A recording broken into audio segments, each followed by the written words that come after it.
क्यों दिल बिछड़े यार को रोवे, ऐसा किसी का हाल न होवे।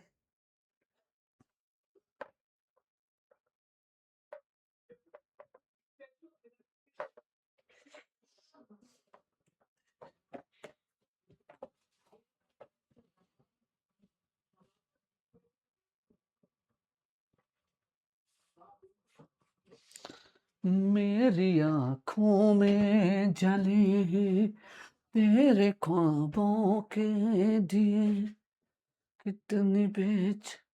चलो भैया नमस्कार, क्या हाल चाल है। चलिए, Garima Shukla how are you. Meesham Abbas क्या हाल चाल है बाऊ, ठीक है। निखिल कैसे हो बाऊ, ठीक है। Guddu how are you. Muskan how are you. Ritu कैसे हो। चलिए, विजय क्या हाल चाल है भैया। चलो तो सबको नमस्कार, सबको आदाब, सबको वंदे मातरम, सबको भारत माता की जय। मंगेश, खुशबू क्या हाल चाल बा। वालेकुम अस्सलाम मुस्कान जी। चलो, तो सबसे पहली बात हम जानेंगे सर, व्हाट इज लिविंग। सजीव किससे कहते हैं, ठीक है। चलिए, तो सबसे पहला हमारा जो टॉपिक रहेगा सर, व्हाट इज लिविंग, सजीव हम किससे कहते हैं। ठीक है, कहानी क्या है भैया। सर हम सजीव किससे कहते हैं, व्हाट इज लिविंग, है ना। चलिए, ठीक है। तो आइए मेरे प्यारे बच्चों, सबसे पहली बात हम लोग जानते हैं, अच्छे से पढ़ते हैं, समझते हैं, तत्पश्चात आगे बढ़ते हैं। सबसे पहला सवाल है कि सर हम सजीव किससे कहते हैं, है ना। तो ऑब्वियस सी बात है, इस दुनिया में सजीव के बारे में बहुत सारी बातें बताई गई है। चलिए, एक साइंटिस्ट थे जिनका नाम था ओपरिन। क्या नाम था भैया, ओपरिन नाम था। क्या नाम था भैया, ओपरिन, है ना। क्या बोलेंगे भैया, ओपेरिन। ओपरिन ने कहा है कि सजीव का निर्माण निर्जीव से हुआ है। सजीव किससे बने हैं, निर्जीव से बने हैं। सजीव का निर्माण, या कहेंगे सजीव का निर्माण निर्जीव से हुआ है। सजीव का निर्माण किससे हुआ है, अरे निर्जीव से हुआ है। सजीव का निर्माण किससे हुआ, निर्जीव से हुआ है, ठीक है। चलिए, मतलब livings are made up of non living. Livings are made up of living, made up of non living. तो सजीव कैसे नॉन निर्जीव से बने होते हैं, ये चीज आपको समझना है थोड़ा सा, ठीक है। इसके लिए हम लोग आते हैं यहाँ पर। ये चार्ट आप लोग को दिखाई दे रहा है, खूब अच्छे से समझ में आ रहा होगा, ठीक है। चलिए सर, ये है एटम। एटम को हम लोग हिंदी में बोलते हैं परमाणु। कहते भैया कि नहीं कहते, एटम। एटम मतलब परमाणु होता है। कई सारे परमाणु मिलते हैं तो अणु बनाते हैं। परमाणु मिलकर क्या बनाते हैं, अणु मतलब मॉलिक्यूल बनता है। बनता है भैया राकेश कि नहीं बनता है। परमाणुओं से मिलकर ही तो अणु का निर्माण होता है। और अगर अणु थोड़ा बड़े होते तो उसको मैक्रो मॉलिक्यूल कहते हैं, या इसी को हम लोग बोलते हैं बृहद अणु कहते हैं। क्या बोलते हैं, बृहद अणु कहते हैं। और बृहद अणु मिलकर क्या करते हैं, कोशिकांग का निर्माण करते, जैसे माइटोकॉन्ड्रिया है ना, कोशिकांग का निर्माण करते हैं। किसका निर्माण करते हैं भैया, कोशिकांग या सेल ऑर्गेनल्स बनाते हैं। सेल ऑर्गेनल्स मिलकर कोशिका बनाते हैं, है भैया, ऐसी बात की नहीं है। कोशिका बनाते हैं। कोशिका मिलकर, सेल मिलकर क्या बनाते हैं दोस्तों, ठीक है। तो रहमान अली तो भैया काहे 144 पे देख रहे हो, है ना। आप थोड़ा सा रेजुलेशन बढ़ा लो, 360 वाट पे कर लो, है ना, 480 कर लो भैया, है ना। ठीक है, चलिए ओके। तो मेरी बात सुनिएगा, परमाणु, एटम, एटम मिलकर क्या बनता है, मॉलिक्यूल बनता है। मॉलिक्यूल जब थोड़ा बड़ा हो जाता है तो उसको मैक्रो मॉलिक्यूल कहेंगे। क्या बोलेंगे, मैक्रो मॉलिक्यूल कहेंगे। ठीक है। अब मैक्रो मॉलिक्यूल मिलकर क्या बनाते हैं दोस्तों, तो कोशिकांग बनाते हैं। क्या बनाते हैं भैया, कोशिकांग बनाते हैं। याद रखना, नोट्स हम दे रहे हैं, पहली क्लास का नोट्स आपके पास पहुंच भी गया। विजय सिंह नोट्स तो दे रहे हैं ना, पहली क्लास का नोट्स पहुंच भी गया है आपको, आज वाला भी नोट्स पहुंच जाएगा आपको, तो रात 12 बजे से पहले पहले नोट्स पहुंच जाएगा। ठीक है, चलिए ओके। अब कोशिका या सेल है, सेल मिलकर क्या बनाता है, ऊतक बनाता है या अंग टिश्यू बनाता है। और टिश्यू से क्या बनता है, ऑर्गन बनता है, अंग बनता है। और अंग से क्या बनता है, अंग तंत्र बनता है। क्या बनेगा, ऑर्गन सिस्टम या अंग तंत्र बनेगा। और अंग तंत्र से पूरी बॉडी बन जाती, ऑर्गेनिज्म मतलब सजीव बन जाता है। ठीक है, इतनी बात तक क्लियर हो गया, बढ़िया, एकदम शानदार, जबरदस्त, जिंदाबाद। ठीक है, तो अब मेरे प्यारे बच्चों, यहां पर परमाणु और अणु और मैक्रोमोलिक्यूल ये सब नॉन लिविंग था, तो इसी नॉन लिविंग से ही तो लिविंग बनकर तैयार हुआ कि नहीं तैयार हुआ, जरा बताइएगा। ठीक है, नॉन लिविंग से ही तो लिविंग बनकर तैयार हुआ कि नहीं हुआ भैया, हुआ कि नहीं हुआ, हुआ कि नहीं हुआ, ये याद रखना है ना। तो all livings are made up of non living. और कैसे बना है ये चीज आपको मैंने बता दिया है। मुस्कान, थोड़ा पढ़ने पर अगर ध्यान दोगे तो अच्छा लगेगा आपको। अब ऐसे केस प्लांट के लिए हाँ हो जाएगा जी, कंपाउंड भी मान लिया जाता है ना। चलिए ओके, तो मेरी बात सुनिएगा कि अगर हमने कहा कि सभी सजीव जो होते हैं वो निर्जीव से बने होते, तो ये बढ़िया तरीके से आप समझ सकते हो, ये मैंने आपको बताया है। ये नॉन लिविंग है ना, है कि नहीं है। फिर ये भी नॉन लिविंग है, ये भी नॉन, अब यहां से लिविंग स्टार्ट हो जाता है, तो लिविंग जो होगा वो, तो ये हमने तो ह्यूमन का देखा, ऐसे प्लांट का भी होता है, क्योंकि प्लांट भी तो सेल से बने होते हैं, टिश्यू से बने होते हैं। इतनी बातें क्लियर है। चलो अब आते हैं साथियों, आगे बढ़ते हैं। देखिएगा, ये जो हमने कटिंग लगाई है, ये कटिंग आपको दिखा रहे हैं कि भैया ये कटिंग क्लास 11th की एनसीईआरटी है। क्लास 11th की एनसीईआरटी का बायोलॉजी है, और बायोलॉजी का पहला चैप्टर है, फर्स्ट चैप्टर, है ना। ठीक है, तो उस फर्स्ट चैप्टर में यहां पर लिखा हुआ है जीव क्या है, व्हाट इज लिविंग, है ना, यही तो पूछा है। जब हम जीवन को परिभाषित करने का प्रयत्न करते हैं, मतलब जब हम लाइफ को डिफाइन करने की कोशिश करते हैं, तब हम पराया जीवों को सुस्पष्ट अभिलक्षणों को देखते हैं, है ना। ठीक है, तब हम क्या करते हैं कि किस तरह से हम एक्सप्लेन करने की कोशिश करते हैं। जैसे वृद्धि, वृद्धि मीन्स ग्रोथ, जैसे क्या हो जाएगा, वृद्धि, ग्रोथ हो जाएगा, है ऐसा कि नहीं है। जनन, रिप्रोडक्शन, इन्वायरमेंट के प्रति संवेदनशीलता, सेंसिटिविटी, ये देखते हैं।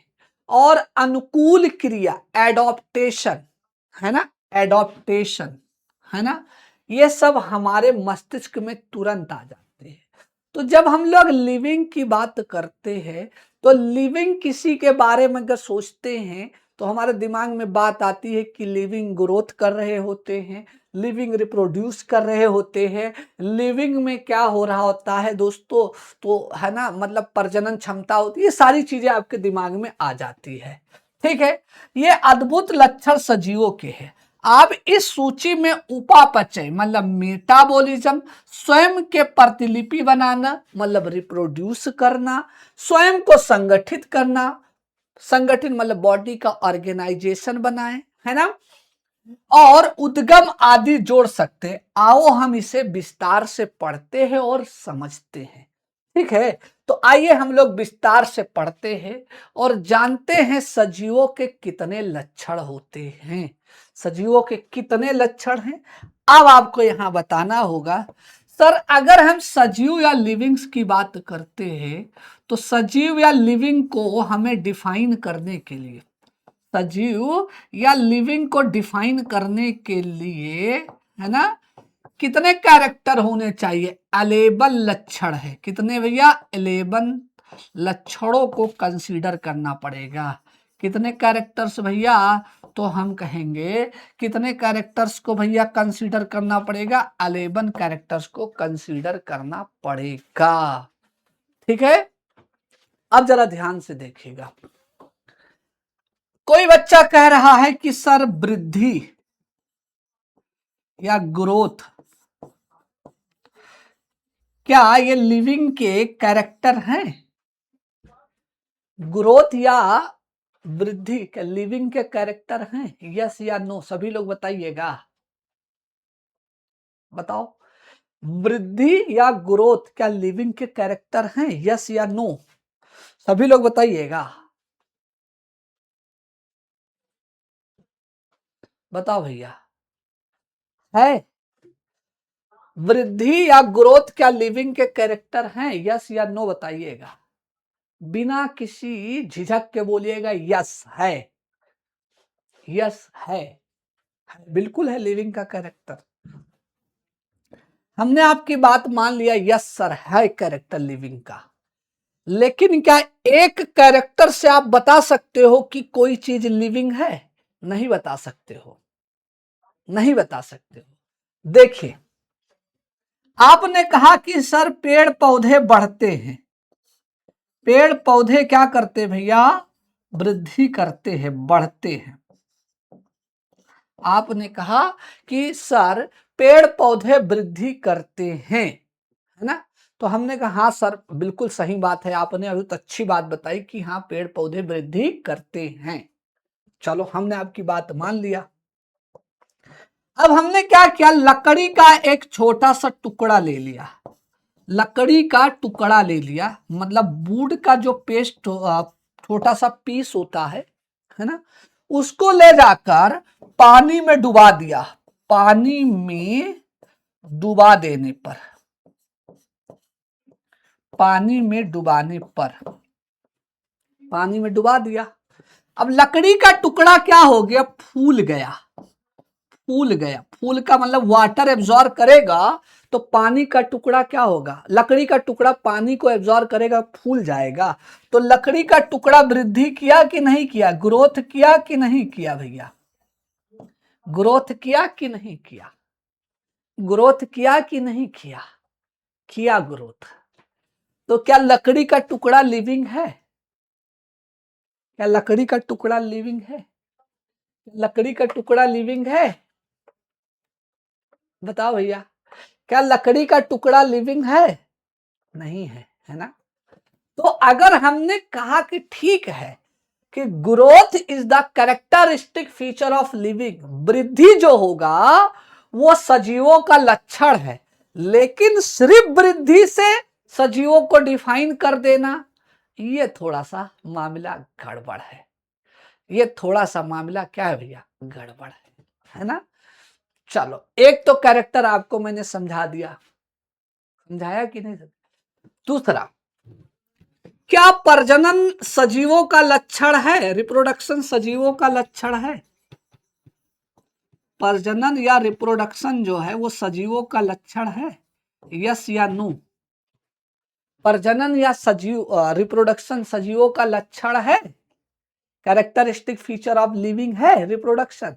तो आप बोलोगे यस सर है ही है। हाँ बिल्कुल है, हम भी कह रहे हैं है है है है, बिल्कुल है। लेकिन केवल अगर कहा जाए इस कैरेक्टर से डिफाइन कर दो तो नहीं हो सकता है। क्यों? पढ़ लो भैया गोपी, बड़ा लिबलिबा रहे हैं। 2 अक्षर पढ़ लो, समझोगे नहीं ना तो फिर अगली नौकरी की तैयारी करनी पड़ेगी। तो जरूरी है कि समझिए, नोट्स तो दुनिया में बहुत ही मिलेगा, हम खुद ही नोट्स दिए हैं आपको, नोट्स बनाए, ये करे वो करे। अरे भैया इतना तो समझदार है ये हो। ठीक है, देखिए दोस्त, रिप्रोडक्शन लिविंग का कैरेक्टर है, लेकिन सिर्फ रिप्रोडक्शन के बेसिस पर किसी को लिविंग कह देना गलत बात है। दुनिया में बहुत ऐसे लोग हैं जो रिप्रोडक्शन नहीं करते, जैसे अपवाद, एक्सेप्शन। एक्सेप्शन कौन हो सकता है? ट्रांसजेंडर। कौन होगा भैया? ट्रांसजेंडर हो जाएगा। ट्रांसजेंडर, ट्रांसजेंडर मतलब समझ रहे हो, जो थर्ड जेंडर होते हैं, है ना, जिसको हम लोग क्या बोलते हैं भैया? ठीक है, ट्रांसजेंडर या थर्ड जेंडर कहते हैं। उनमें तो रिप्रोडक्शन नहीं होता है, नहीं होता है। ठीक है, चलिए, आपने पढ़ा होगा जेब्रोंकी। जेब्रोंकी, इसमें भी रिप्रोडक्शन नहीं होता। जेब्रोंकी जो होता है, जेब्रा और डंकी, इन दोनों को मिला के बनाया जाता है, तो इसमें प्रजनन नहीं होता। इसके अलावा सर, खच्चर, खच्चर जानते हो, मूल कहते हैं, क्या बोलते हैं इसको? म्यूल कहते हैं, इसमें भी प्रजनन नहीं होता है। लाइगर, टाइगॉन, इन सब में प्रजनन नहीं होता है। तो अब इनसे कह दो कि हम आप प्रजनन नहीं कर सकते इसलिए आप नॉन लिविंग हैं, तो क्या ये बात सही है? ट्रांसजेंडर लिविंग है कि नहीं है? प्रजनन नहीं फिर भी लिविंग है। जेब्रांकी रिप्रोडक्शन नहीं कर सकते फिर भी लिविंग है। खच्चर रिप्रोडक्शन नहीं कर सकते फिर भी क्या है भैया? लिविंग है कि नहीं है? तो सिर्फ लिविंग इस बिना पर डिफाइन नहीं कर सकते हैं कि वो प्रजनन करते हैं। दुनिया में बहुत ऐसे लिविंग्स हैं जो प्रजनन नहीं कर सकते, फिर भी वो लिविंग की श्रेणी में रखे जाते हैं। समझे भैया? तो इसीलिए जरूरत पड़ती है बताना कि what is the characteristic feature of living, सजीव किससे कहते हैं। ठीक है, तो समझने भर की केवल देरी है। तो बताओ भैया, एक एक चीज शुरू किया जाए? यस सर, यस सर, एक एक करके शुरू करते। सबसे पहला आता है सजीवों का पहला लक्षण, सेलुलर ऑर्गेनाइजेशन, कोशिकीय संगठन। सेलुलर ऑर्गेनाइजेशन सबसे पहला याद रखना। सभी जीव किससे बने होते हैं?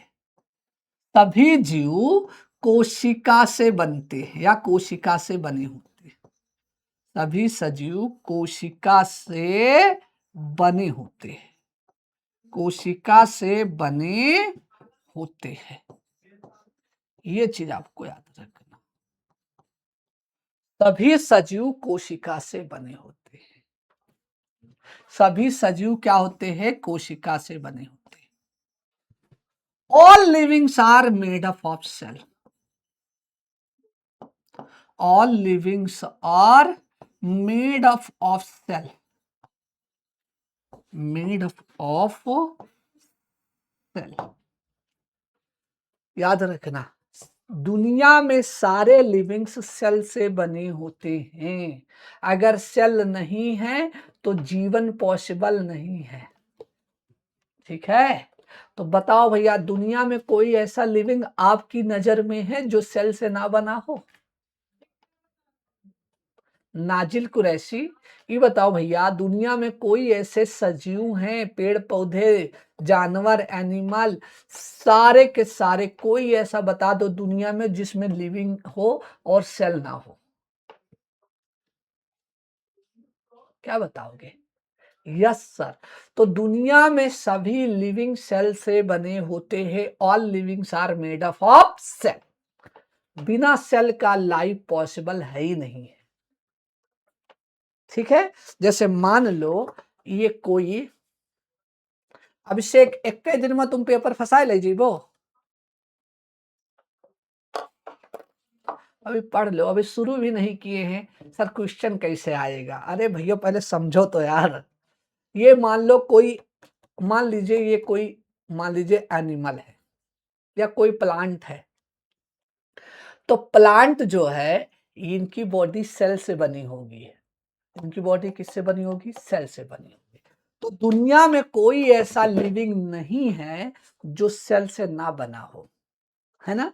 चलिए अब आते हैं, याद रखना सेल थ्योरी, कोशिका सिद्धांत, जिसको स्लाइडन एंड स्वान ने दिया था। स्लाइडन एंड स्वान ने कोशिका सिद्धांत में यही बोला है कि all livings are made up of cell, सभी सजीव कोशिका से बने होते हैं। ये चीज आपको याद रखना, ठीक है। सभी सजीव किससे बने होते हैं? कोशिका से बने होते हैं, है ना। अब सुनिएगा सर, अब मेरे प्यारे बच्चों, बहुत लोग कहेंगे, ऐसे एक लोग बड़ा नेता बन रहे हैं कि सर वायरस तो है, वायरस क्या है भैया? लिविंग है कि नॉन लिविंग है? वायरस लिविंग है या नॉन लिविंग है? कोई बात नहीं मिशु कुमारी जी, मेरा रिस्पेक्ट है आपके लिए बेटा, कोई बात नहीं, ठीक है, कोई बात नहीं, ठीक है। चलिए हमने लिखा वायरस। अब वायरस आकोशिकीय है, क्या है भैया? आकोशिकीय है। वायरस कोशिका का बना ही नहीं है। आकोशिकीय मतलब असेलुलर, वायरस सेल है ही नहीं है। और जब वायरस सेल नहीं है तो क्या लिविंग है ये? बिल्कुल लिविंग नहीं है, बिल्कुल लिविंग नहीं है, ठीक है। तो वायरस जब बाहर रहता है, बाहर का मतलब होता है, मान लो वायरस किसी बॉडी के बाहर, किसी सजीव के बाहर रहेगा तो नॉन लिविंग रहता है। अगर वायरस आउटसाइड है, वायरस क्या है? आउटसाइड है, तो वो निर्जीव होता है। क्या होता है भैया? निर्जीव होता है। निर्जीव मतलब नॉन लिविंग होता है बेटा। और जब वायरस किसी के बॉडी के अंदर, मतलब हमारे सेल के अंदर आ जाता है, तब उससे हम क्या बोलते हैं? लिविंग हो जाता है। इनसाइड होस्ट, होस्ट मतलब जब किसी कोशिका के अंदर आ जाता है, किसी कोशिका के अंदर आ जाता है, फिर वो लिविंग हो जाता है, मतलब सजीव हो जाता है ना। इसीलिए वायरस को क्या बोला जाता है? क्या बोलते हैं भैया वायरस को? तो हम कहेंगे सर वायरस को सजीव और निर्जीव के बीच की कड़ी कहते हैं। सजीव एवं निर्जीव के बीच की कड़ी कहते हैं। सजीव एवं निर्जीव के मध्य की कड़ी कहते हैं, है ना। Connecting link between living and non living, ठीक है दोस्त। चलिए तो एक बार फिर से बता देते हैं, दुनिया में जितने भी लिविंग हैं, इस सारे लिविंग सेल से बने होते हैं। All livings are made up of cell. दुनिया में जितने भी लिविंग हैं किससे बने होते भैया? सेल से बने होते हैं। अगर सेल नहीं है तो आप उसको लिविंग नहीं कह सकते हो। जैसे वायरस, वायरस नॉन लिविंग है, कब? जब बाहर है। क्यों? क्योंकि वायरस की बॉडी सेल से बनी ही नहीं है, ये सेल की डिफिनीशन को कंप्लीट करते ही नहीं है, ठीक है। जब वायरस हमारे बॉडी के अंदर जाएगा और हमारे सेल को किडनैप कर लेता है, तो अब जाके वो सेल बनाता है, या सेल की परिभाषा को या सेल की डिफिनीशन को कंप्लीट करता है। फिर जब सेल बन गया तो लिविंग हो गया। इसीलिए वायरस को connecting link between living and non living, ठीक है। तो सबसे पहला कैरेक्टर कि सभी सजीव किससे बने हो? लिविंग से बने होते, मतलब सेल से बने होते हैं, ठीक है। दूसरा, जीवद्रव्य या प्रोटोप्लाज्म, जीवद्रव्य या प्रोटोप्लाज्म। ओके, इधर देखिएगा दोस्तों, यहां हमने लिखा प्रोटोप्लाज्म। क्या लिखा बाबू? प्रोटोप्लाज्म, ठीक है। अब प्रोटोप्लाज्म दो शब्दों से मिलकर बना है। प्रोटोप्लाज्म जो है वो दो शब्दों से मिलकर बना, एक प्रोटो और दूसरा है प्लाज्म, ठीक है। प्रोटो मतलब होता है प्रिमिटिव या आद्य, आद्य या प्रिमिटिव, प्रिमिटिव। और प्लाज्म का मतलब होता है सजीव द्रव या जीवित द्रव, है ना, लिविंग फ्लूइड कहा जाता है इसको, फ्लूइड कहते हैं। ठीक है, अब जरा ध्यान से देखिएगा कि सेल है तो प्रोटोप्लाज्म होगा ही होगा। चलो भैया कमेंट करके बताओ, जिंदा रहने के लिए क्या होगा? जिंदा रहने के लिए क्या? अमन भैया हिंदी में नहीं बताई थे का नहीं बताई थे हिंदी में, जरा बताओ कि आदत है तहां लिबिर लिबिर करे भैया। अमन भाई बता जो कौन ऐसी बात है जो हिंदी में हम नहीं बतावा है ना? और कौन ऐसी बात है केवल अंग्रेजी में पोक के चले गए हैं, हम हिंदी में पोकबे नहीं करे हैं। दीपक वो जब आएगा तब हम पढ़ाएंगे ना को ना। चलो भैया आदत है ना लिबाने की, तो वही है ना। कौन ऐसी बात है जो हम केवल अंग्रेजी में पोक के चले गए हैं, हिंदी में पोकबे नहीं करे हैं? सब तो बताएं यार। तो जिंदा रहने के लिए चाहिए एटीपी, क्योंकि एटीपी एनर्जी है और किसी को काम करने के लिए ऊर्जा की जरूरत होती। इतना तो फिजिक्स पढ़े ही होंगे। काम करने के लिए क्या चाहिए दोस्तों? काम करने के लिए चाहिए ऊर्जा। तो ऐसे हमारी बॉडी को जिंदा रहने के लिए चाहिए एटीपी, एडेनोसिन ट्राइफॉस्फेट। क्या बोलेंगे भैया? एडिनोसिन ट्राइफॉस्फेट चाहिए। और एटीपी कहाँ बनता है? माइटोकॉन्ड्रिया में बनता है ना। और माइटोकॉन्ड्रिया किसके अंदर पाया जाता है? तो हम कहेंगे सर माइटोकॉन्ड्रिया कोशिका के अंदर पाया जाता है। और कोशिका के अंदर के जितने भी भाग होते हैं उनको प्रोटोप्लाज्म कहा जाता है। क्या बोलेंगे? प्रोटोप्लाज्म। तो कोशिका के अंदर जितने भी भाग होते हैं उनको हम प्रोटोप्लाज्म कहते हैं या जीवद्रव कहा जाता है। ये याद रखना है ना। चलिए अब एक वैज्ञानिक थे, उन्होंने बोला है, क्या बोला है सुनिएगा, कि protoplasm is the physical basis of the life. Protoplasm is the physical basis of life. Hindi में बोलते हैं प्रोटोप्लाज्म जो होता है वो जीवन की भौतिक आधारशिला है। मतलब जैसे कोई बिल्डिंग होती है, उस बिल्डिंग की बुनियाद होती है तभी बिल्डिंग बनता है, नींव होती उसी को तभी बिल्डिंग बनता है। तो ऐसे कोई लिविंग तभी कहा जाएगा जब उसके अंदर प्रोटोप्लाज्म होगा। क्यों? क्योंकि प्रोटोप्लाज्म के अंदर ही माइटोकॉन्ड्रिया वगैरह होता है और माइटोकॉन्ड्रिया ही एटीपी बनाएगी, तभी तो हम जिंदा रहेंगे। ठीक है, तो याद रखना है दुनिया में भगवान सबसे पहले जब लिविंग बना रहे थे तो ये प्रोटोप्लाज्म ही बनाए थे, जीव द्रव ही बनाए थे। ये याद रखना है।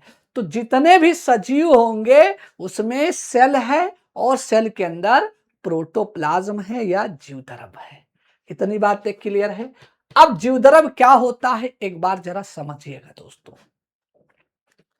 मेरे प्यारे भाई, साइटोप्लाज्म और प्रोटोप्लाज्म, तो हम आपको बताते हैं सबसे पहले कि प्रोटोप्लाज्म क्या होता है। तो यहां ध्यान से देखिएगा, ये मान लो कोई सेल है। ये क्या है भैया? मान लो ये कोई सेल है। सेल मतलब हिंदी में इसको बोलते हैं कोशिका है। क्या है जल्दी बोलो? कोशिका है या सेल है?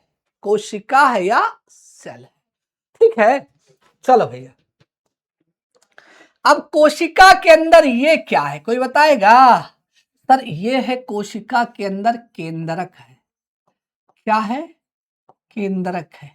केंद्रक बोले तो सर ये न्यूक्लियस है भैया कि नहीं है? न्यूक्लियस, यस सर न्यूक्लियस है। और कोशिका के ये बाहर वाली जो दीवार होती है इसको हम लोग कोशिका झिल्ली या कोशिका भित्ति या प्लाज्मा झिल्ली कहते हैं। कोशिका झिल्ली कहते हैं। क्या बोलेंगे सर?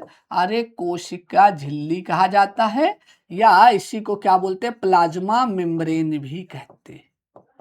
प्लाज्मा मेम्ब्रेन भी कहा जाता है ऐसा कि नहीं है? ठीक है ऐसा कि? ठीक है, चलिए ओके। अब आते हैं साथियों, जरा ध्यान से देखिएगा आगे। ये क्या है? आप लोग कमेंट करके बताओगे कि कोशिका के अंदर ये क्या है जो हमने डायग्राम बनाया है। सेल के अंदर ये क्या है?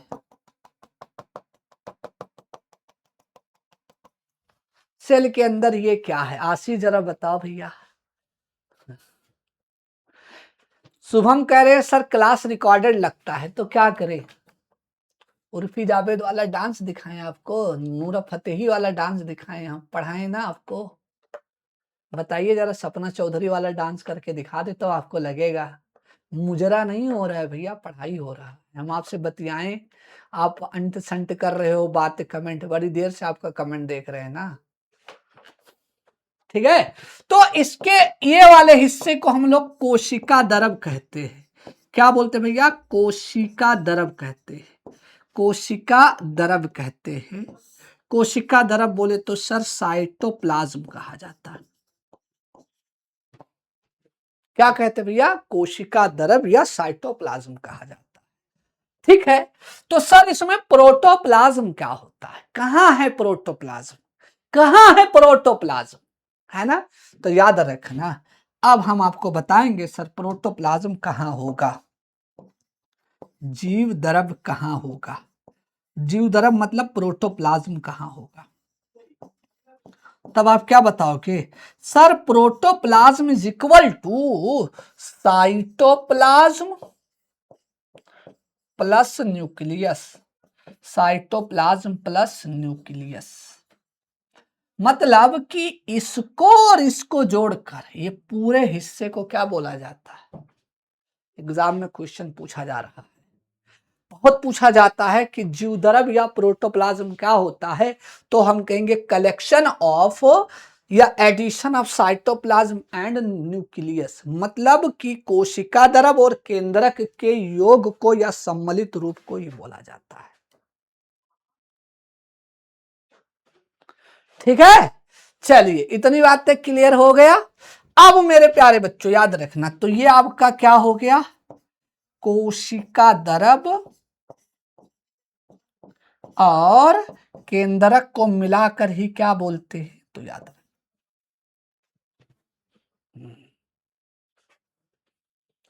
ठीक है, चलिए इतनी बातें क्लियर हो गया। ठीक है, चलिए तो अब आपको पता चल गया कि व्हाट इज प्रोटोप्लाज्म, जीवद्रव क्या होता है।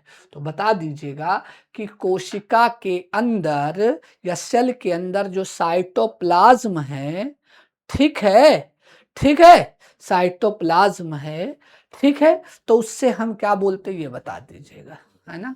चलिए इतनी बातें क्लियर हो गया। अरशद हुसैन, बहुत ज्यादा नेता जो बन रहे हो, गायब हो जाओगे लुक पदे, है ना, ये मत सोचिएगा। ठीक है, तुमको सपना चौधरी का डांस देखना तो पढ़ो, काहे यहाँ आ रहे हो, तुम जाओ वहीं पर करो, नहीं तो ब्लॉक हो जाओगे लप पदे, है ना। ठीक है, चलिए इतनी बातें क्लियर है, किसी को कोई दिक्कत नहीं होनी चाहिए। ओके, अब आते हैं आगे, आकृति एवं आकार। ठीक है, सबको पता है कि जितने भी सजीव होते हैं, लिविंग्स होते हैं, इसमें विविधता होती है। सजीव या जो लिविंग्स होते हैं, इनमें क्या होती है? विविधता होती है। विविधता मतलब होता है डाइवर्सिटी होती है। विविधता, विविधता बोले तो क्या होगा भैया? डाइवर्सिटी हो जाएगा। क्या होगा? डाइवर्सिटी हो जाएगा। क्या होगा सर? डाइवर्सिटी हो जाएगा। ठीक है, चलिए तो जो डाइवर्सिटी होता है उसका मतलब यह हुआ दोस्तों कि छोटे से लेकर बड़े तक लिविंग्स इस धरती पर पाए जाते हैं। इस धरती पर छोटे से लेकर बड़े तक बहुत सारे लिविंग्स के साइज होते हैं, छोटे होते हैं, बड़े होते हैं, लंबे होते हैं, पतले होते हैं, मोटे होते हैं, सब अलग अलग प्रकार के। देखिए आंख से ना दिखने वाले लिविंग से लेकर और हाथी और वेल और डॉल्फिन जैसे, शार्क जैसे विशाल लिविंग इस दुनिया में है कि नहीं है? यस या नो? है। तो लिविंग में डाइवर्सिटी देखने को मिलती है कि नहीं? पहले कोई छोटा रहता बड़ा हो जाता है ना। ठीक है, तो इस प्रकार आपको देखने को मिलेगा। अब कुछ फैक्ट है, दुनिया का सबसे छोटा जानवर, स्मॉलेस्ट एनिमल इस धरती का कौन सा है? तो हम बोलते हैं Kitti's hog nose bat, means kit का हॉग नोज चमगादड़ जो दुनिया का सबसे छोटा जानवर माना जाता है। जरा देखिएगा, विजय कुमार कह रहे हैं सर साइटोप्लाज्म मतलब हिंदी में क्या होता है? आंधर होना है, दिखाते कोशिका द्रव, यहाँ भी कोशिका द्रव लिखा हुआ है, यहाँ भी कोशिका द्रव लिखा हुआ है, अंधरिया ही गयो है का? बताओ भैया, है ना? हम समझे तुमका सबका रतौंधी आवत है, तुमका दिनौंधी आ रहा है। चलिए, तो दुनिया का सबसे छोटा जानवर किससे माना जाएगा? तो हम कहेंगे हॉग नोज चमगादड़ को माना जाता है। दुनिया का सबसे बड़ा एनिमल ब्लू व्हेल को मानते हैं। किसको मानते हैं? ब्लू व्हेल को माना जाता है, या इसको हम लोग क्या बोलते हैं? तो हम कहेंगे व्हेल मछली होती है, लोग उसको व्हेल मछली कहते हैं, बट मछली है नहीं। देखिए देखिए, व्हेल मैं यहां लिखे दे रहा हूं, व्हेल और क्या हो जाएगा? डॉल्फिन। व्हेल और डॉल्फिन ये दोनों स्तनी हैं, स्तनी मतलब मैमल्स हैं, लेकिन जो शार्क है वो मछली है, याद रखना। शार्क क्या है? मछली है। तो याद रखना कि वेल और डॉल्फिन दो स्तनी है, मैमेलिया है, और शार्क क्या है? मछली है या फिश है। क्या है शार्क जो है वो क्या है भैया? तो बता दीजिएगा, ठीक है। चलिए, अब अगर आपसे पूछा जाए दुनिया का सबसे छोटा जीव कौन सा है, तब हम क्या बताएंगे? माइकोप्लाज्मा। माइकोप्लाज्मा एक बैक्टीरिया है। क्या है? बैक्टीरिया है। और उस बैक्टीरिया का दूसरा नाम है पीपीएलओ। क्या बोलेंगे भैया? पीपीएलओ भी कहा जाता है, पीपीएलओ भी कहते हैं। पीपीएलओ का मतलब होता है प्लूरोनिमोनिया लाइक ऑर्गेनिज्म बोलते। क्या बोलते हैं?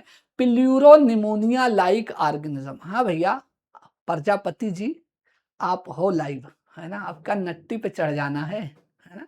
चलिए, ओके, पीपीएलओ क्या होगा? पीपीएलओ, ठीक है। चलिए, फिर आपसे पूछा जाए दुनिया का जीवित सबसे बड़ा पेड़ कौन सा होता है? दोस्तों, स्तनी मतलब मैमल्स मतलब होता है ना?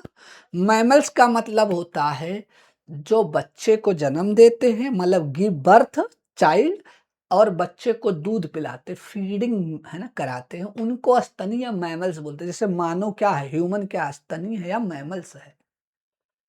ठीक है। इंद्रराज प्रजापति ब्लॉक हो जाओगे, केवल हम ही नहीं देखते हैं आपकी वीडियो। आपकी वीडियो जो देखी जाती है वो टीम के द्वारा देखी जाती है। फर्जी ब्लॉक होकर चले जाओगे, कोई फायदा पाओगे नहीं, है ना? तो केवल है ना, आप परेशान ना करिए किसी को, ठीक है। वहां हमको तो कुछ नहीं फर्क पड़ेगा, लेकिन टेक्निकल टीम आपको ब्लॉक कर देगी, है ना? फिर आप फायदा नहीं पाओगे, क्या फायदा, है ना? तो जो पढ़ने पर ध्यान दो, आपका नाम हम लेकर क्या करेंगे, ठीक है। चलिए, तो सबसे बड़ा पेड़ कौन सा हो जाएगा? तो हम कहेंगे सिकोया। क्या होगा? सिकोया होता है, ठीक है। चलिए, अब आते हैं सबसे छोटा स्तनी, तो बता दीजिएगा चमगादड़ हो। दूसरा दूसरा सबसे बड़ा स्तनी नीलवेल। और जमीन पर पाया जाने वाला, है ना, ठीक है, जमीन पर पाया जाने वाला सबसे बड़ा जो मैमल्स होता है वो कौन होता है? अफ्रीकी हाथी होता है। ये सब आपको याद रखना, ये सब हम कंटेंट इसलिए बनाकर लाते हैं क्योंकि ये सब क्वेश्चन एग्जाम में पूछे जाते हैं, ठीक है। चलिए, अब आते हैं उपापचय या कहे रवि कुमार चैप्टर वाइज ना हो भैया का, फर्जी पढ़ा रहे का, ठीक है। चलिए, ओके ओके, तो अब मेटाबॉलिज्म या उपापचय क्या होता है, जरा ध्यान से देखिएगा, है ना। देखिए, हमारे बॉडी के अंदर जितनी भी जैविक क्रियाएं हो रही होती हैं, जैविक क्रियाएं मतलब होता है वाइटल एक्टिविटी। जैविक क्रियाएं मतलब होता है सर्वाइटल एक्टिविटी। क्या बोलेंगे भैया? Vital activity. वाइटल एक्टिविटी का मतलब होता है दोस्तों जो हमारे बॉडी के अंदर केमिकल रिएक्शन होता है। क्या होता है भैया, केमिकल रिएक्शन होता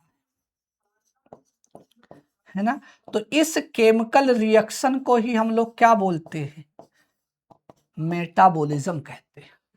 इस केमिकल रिएक्शन को ही क्या बोलते हैं भैया, तो बता देते भैया, है ना, बढ़िया, ठीक है।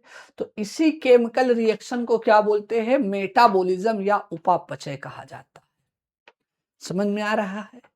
अब उपापचय की जांच भी कराई जाती है डॉक्टर के पास, और उस जांच का नाम है बीएमआर। क्या बोलते हैं, बीएमआर। बीएमआर का फुल फॉर्म होता है बेसल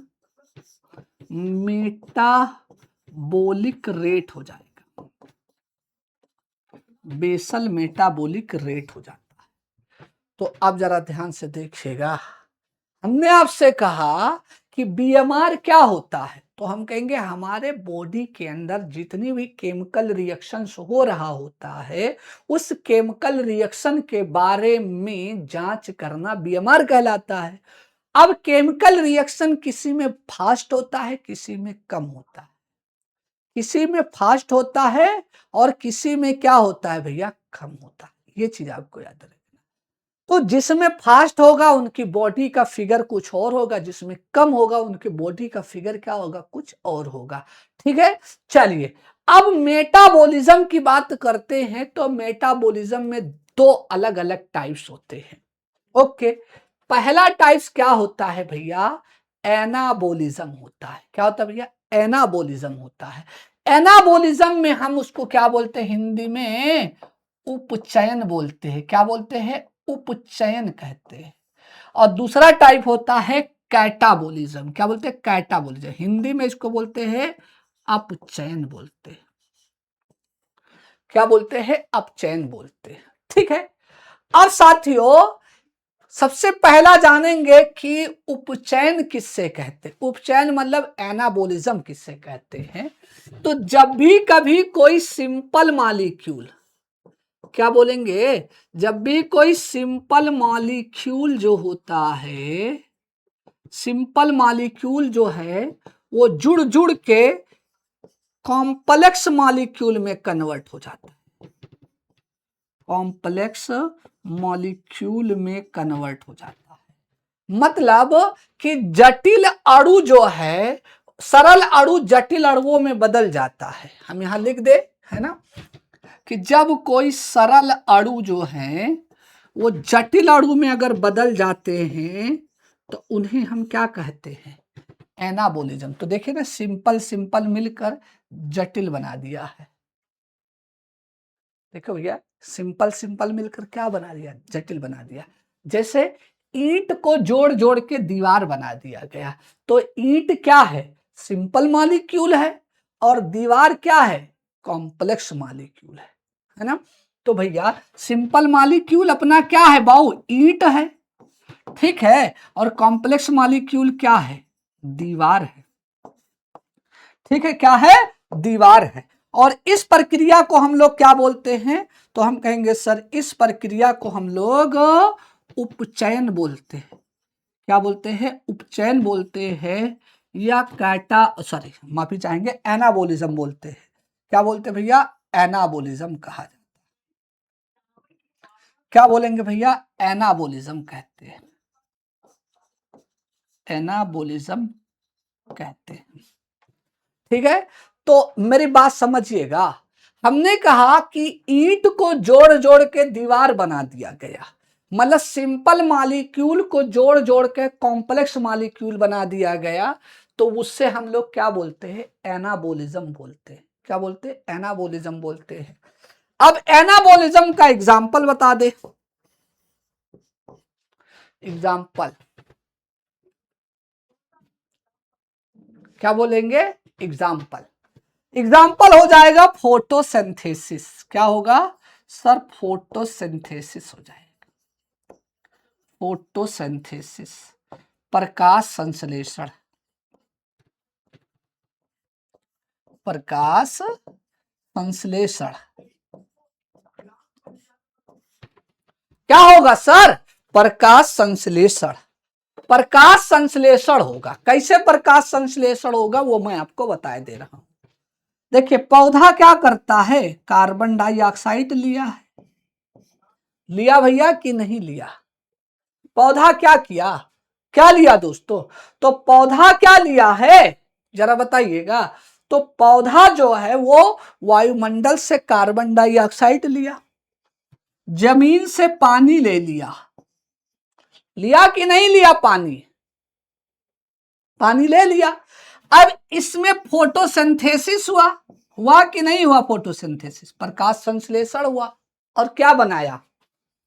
ग्लूकोज बनाया, C6H12O6 बनाया कि नहीं बनाया? बनाया कि नहीं बनाया? बनाया। तो ये रहा आपका सिंपल मॉलिक्यूल और ये रहा कॉम्प्लेक्स, ये रहा आपका सरल अणु और ये रहा आपका जटिल अणु।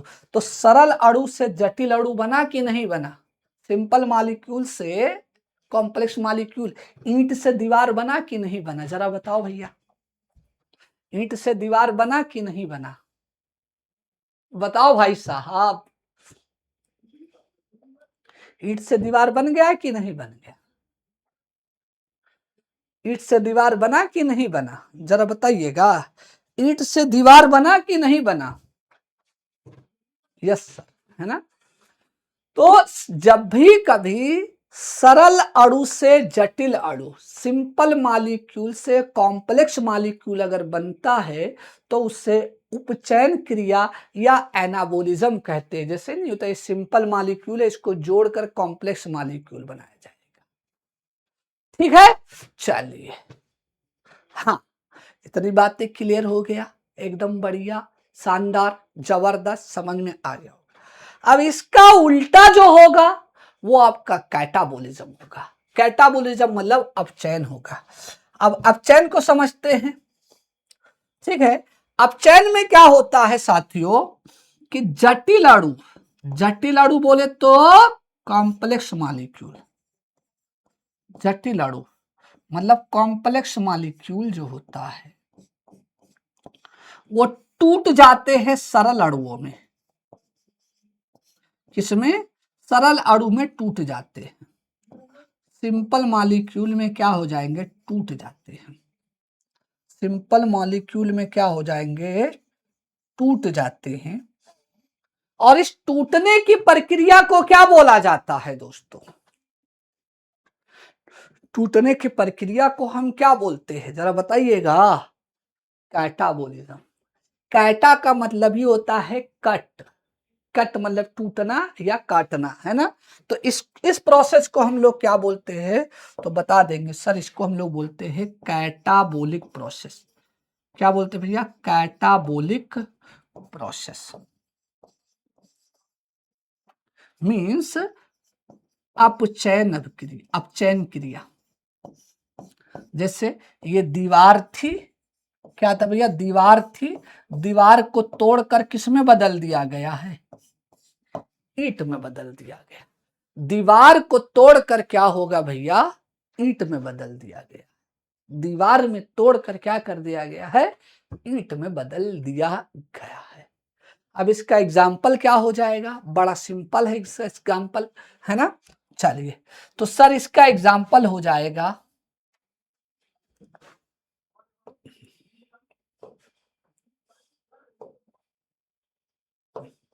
सर इसका एग्जाम्पल हो जाएगा आपका पाचन। पाचन मतलब डाइजेशन।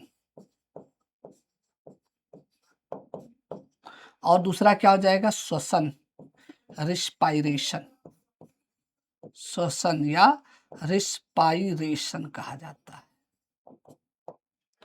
ठीक है, चलिए, आपके एग्जाम में सीधा सवाल आएगा कि फोटोसिंथेसिस क्या है?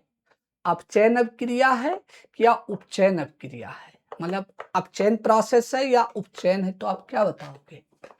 फोटोसिंथेसिस। सीधा सवाल आता है कि फोटोसिंथेसिस क्या है, कैटाबोलिक है या एनाबोलिज्म? तो बता दीजिएगा सर, एनाबोलिक प्रोसेस है।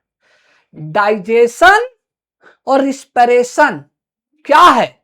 तो बता दीजिएगा सर, कैटाबोलिक प्रोसेस है। क्या होगा? कैटाबोलिक प्रोसेस हो जाएगा। क्या होगा सर? कैटाबोलिक प्रोसेस हो जाएगा। ठीक है, चलिए इतनी बातें क्लियर हो गया, इतना समझ में आ रहा है दोस्तों? ठीक है, चलिए तो यही आपके एग्जाम में पूछेगा कि इसमें कौन सा कैटाबोलिक प्रोसेस है और कौन सा एनाबोलिक प्रोसेस है, ये छाटने को आएगा। ठीक है, किसी को कोई दिक्कत नहीं होनी चाहिए।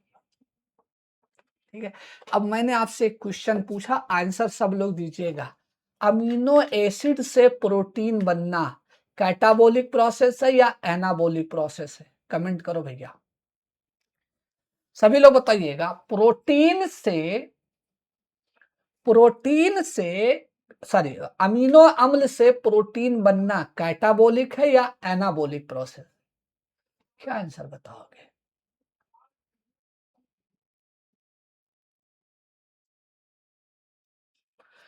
अमीनो एसिड या अमीनो अम्ल से प्रोटीन बनने के प्रोसेस को क्या बोलते हैं? कैटाबोलिक बोलेंगे कि एनाबोलिक बोलेंगे? अपचय बोलेंगे या उपचय बोला जाएगा? क्या आंसर दोगे? जो बनने की बात कर रहे हैं, बनने की बात खुद ही जान लो। अगर बनने की बात कर रहे हैं, अमीनो अम्ल से प्रोटीन बन रहा है, बन रहा हम बोल भी जा रहे, तो एनाबोलिक प्रोसेस है। क्या भैया? एनाबोलिक प्रोसेस है। क्या भैया? एनाबोलिक प्रोसेस है। क्या बोलेंगे? एनाबोलिक प्रोसेस है। ठीक है, कौन सा प्रोसेस है? Anabolic process. ठीक है, अगर यही उल्टा कर दो, यही उल्टा कर दो, कहा जाए कि प्रोटीन को तोड़कर अमीनो अम्ल में बदलना कैटाबोलिक है कि एनाबोलिक है? क्या बताओगे? कैटाबोलिक है कि एनाबोलिक है? प्रोटीन का अमीनो अम्ल में टूटना, तब आप क्या बताओगे भैया? कैटाबोलिक बता दोगे। ठीक है, तो इस प्रकार अगर हम बात करेंगे, है ना, सारी चीजें आपको यहां देखने को मिल जाएगी बेटा, है ना। चलिए, तो मेटाबॉलिज्म क्लियर हो गया कि मेटाबॉलिज्म हमारे बॉडी का बहुत सारे ऐसे प्रॉब्लम होते हैं जिसकी वजह से वेट या तो बढ़ जाता है या तो घट जाता है। तो वेट या तो बढ़ जाना या घट जाना, ये पूरा मेटाबॉलिज्म पर डिपेंड होता है।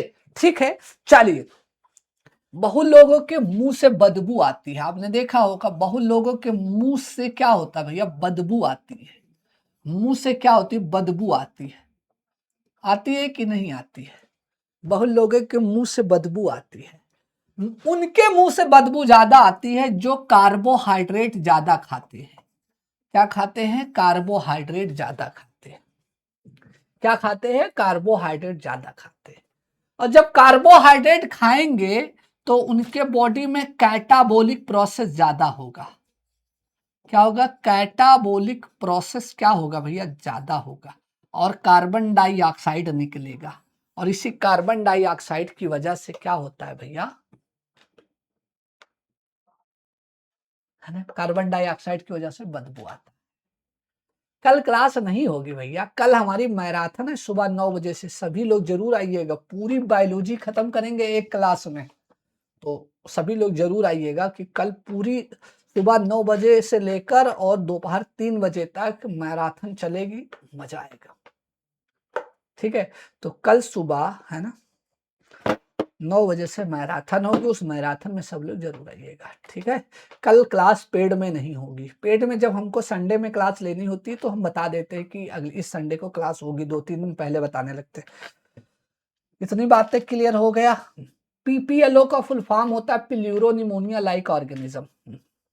ठीक है, चलिए, तो देखिएगा मुंह से बदबू क्यों आ रही? क्योंकि आपने कार्बोहाइड्रेट ज्यादा खाया है। अब कार्बोहाइड्रेट ज्यादा खाने की वजह से क्या होता है? कार्बोहाइड्रेट टूटेगा ना, और टूटेगा तो क्या होगा भैया? कार्बन डाइऑक्साइड निकलेगा, तुम, है ना। चलिए, मिशु कुमारी पायरिया हो गया बेटा। चलिए, विटामिन सी ज्यादा खाइए। ठीक है, चलिए, इतनी बात तक क्लियर है, किसी को कोई दिक्कत नहीं होनी चाहिए। देखो भैया, ये सब समझने वाली बात है। अगर ये सब नहीं समझोगे और यही सब क्वेश्चन जब एग्जाम में आते हैं ना तो आपको नया नया लगने लगता है, अरे बाप यहू रहा, ये तो हम पढ़बे नहीं करे। क्योंकि लोगों को लगता है कि बायोलॉजी का मतलब होता है विटामिन प्रोटीन, बायोलॉजी का मतलब होता है ग्लूकोज फ्रक्टोज झुक्रोज भुक्रोज ढुक्रोज, ये सब होता है। बहुत लोगों को लगता है बायोलॉजी का मतलब होता है रोग, मलेरिया, विटामिन, ये सब चीजें, है ना। बहुत लोगों को लगता है कि बायोलॉजी का मतलब होता है ब्लड, बायोलॉजी का मतलब हार्ट होता है। वो तो सब बहुत आसान है, वो सब तो बहुत आसान है ना, वो तो सब लोग जान लेते हैं, आप खुद ही पढ़ोगे। जो मुश्किल है वो पढ़ाना जरूरी है, आसान तो आप अपने आप ही पढ़ लोगे, हम ना भी पढ़ाए तो भी। ठीक है, तो पढ़ाएंगे सब, बस ये है कि थोड़ा कोशिश करिए, एक बार नहीं समझ में आया तो दोबारा समझने की कोशिश करिए। एक के दिन में तो कोई मास्टर बन नहीं जाओगे ना, हम ऐसा तो है नहीं कि तुम इतने बड़े काबिल हो कि हम एक बार बोल दे और आपको समझ में आ जाएगा, ना हमको आया था ना आपको आएगा, है ना, समझे। उसको पढ़ना पड़ेगा, कई बार पढ़ना पड़ेगा। ठीक है, चलिए, तो ओवरऑल है ना कि बढ़िया तरीके से आप लोग पढ़िए और अच्छे से आगे करिए, ले जाइएगा। ठीक है, अगर एक बार नहीं समझ में आए, जैसे विशाल कह रहे सर नहीं समझ में आया हमको, तो दोबारा वीडियो देखिएगा। ऐसा थोड़ी ना होता है कि वीडियो आपको दिया नहीं जाएगा। ठीक है, चलिए, तो यही हम कहना चाहेंगे कि एक बार दो बार अगर ना समझ में आए तब भी देखना चाहिए, है ना। अब दूसरी चीज ये है कि एक बार नहीं समझ में आए तो डिमोटिवेट भी नहीं होना चाहिए, जस्ट चिल, है ना। आएगा समझ में, थोड़ा वक्त तो गुजारिए अभी बायोलॉजी के साथ में, है ना। अगर इतने अच्छी बायोलॉजी होती, लोगों को इतने समझ में आ रहा होता, तो गली मोहल्ले में डॉक्टर घूम रहे होते, गली मोहल्ले में डॉक्टर घूम रहे होते, है ना, मार एकदम से हर चौराहे पर डॉक्टर घूम रहे होते। तो ये मत सोचिएगा कि बायोलॉजी मैथ्स से आसान है, मुझे लगता है मैथ्स से भी टफ है बायोलॉजी। ठीक है, हाँ, तो करत करत अभ्यास जड़मत हो सुजान, रसरी आवत जा सिल पर परत निशान, है ना, तो ये चीज आपको याद। ठीक है, तो मेहनत करिए, अच्छे से सीखेंगे, क्योंकि खुद ही को कर बुलंद इतना कि बंदा, खुद ही को कर बुलंद इतना कि खुदा बंदे से पूछे तेरी रजा क्या है ना। चलिए, यही चीजें है, मेहनत करते जाओ, मेहनत करते जाओ, मेहनत करते जाओ, मजा आता जाएगा। ठीक है, बाकी नोट्स आपको मिला जा रहा है, लिखने उखने की जरूरत नहीं है, क्लास में केवल कंसंट्रेट हुआ करिए समझने के लिए, ये ना कि, ठीक है, तो ये चीज आपको याद रखना। बाकी सारी चीजें तो दिया जा रहा है, पीडीएफ भेज रहे हैं, नोट्स भेजा जा रहा है, क्विज भेजा जा रहा है, सारी चीजें जा चुकी है। अब ये फर्जी का जो है नोट्स नहीं मिल रहा, ये नहीं मिल रहा है, वो नहीं मिल रहा है। ठीक है, चलिए, तो बायोलॉजी बहुत अच्छा चैप्टर है और बढ़िया से पढ़ो अच्छे से। बाकी मिलते हैं हम लोग, तब तक के लिए धन्यवाद, जय हिंद।